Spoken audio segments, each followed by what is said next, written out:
Well, do you ever feel overwhelmed, alone, like no one's on your side?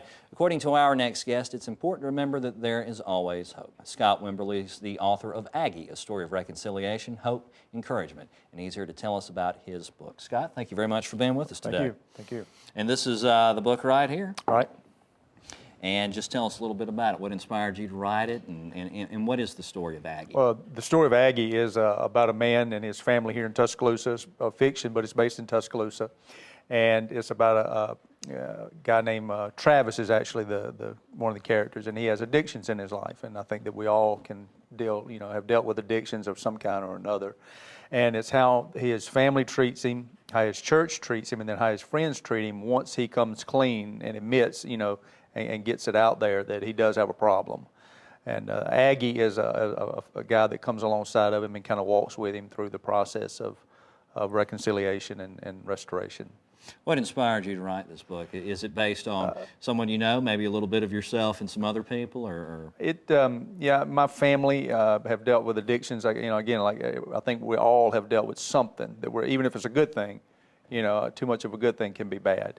But there's, I think anybody can relate to it. There's just thousands of different addictions that are out there, and some more prevalent than others, of course. But it's just something that I felt very strongly about. So this isn't a book just for people that are dealing with addiction or dealing with loved ones or friends that have addiction. This would be a good book for anyone to read. Oh, anyone, yeah. And you can be on the inside looking out, or like you said, on the outside looking in, any way that you're in it.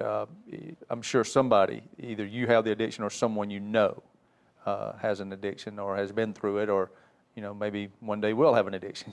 Somebody that you would enjoy reading it, yeah.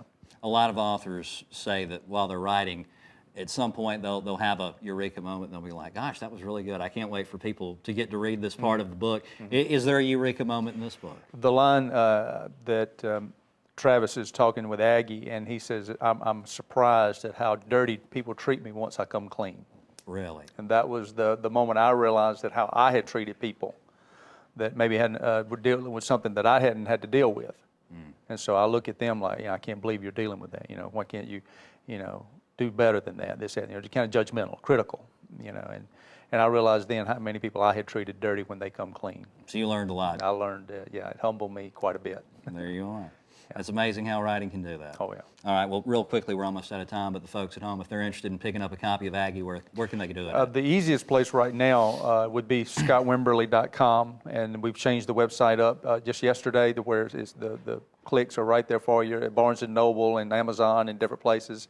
And here in Tuscaloosa, at Northridge Fitness, at Heritage House Coffee, and Anna Cade & Company have copies of it. All right. Well, Scott, thank you very much for being with us today. And the book is Aggie, A Story of Reconciliation, Hope, Encouragement, and Destiny. Thank you very much, sir. Thank you. Best of luck with that. Thank you. You can find out more about Scott Wimberly and his latest book online at scottwimberly.com.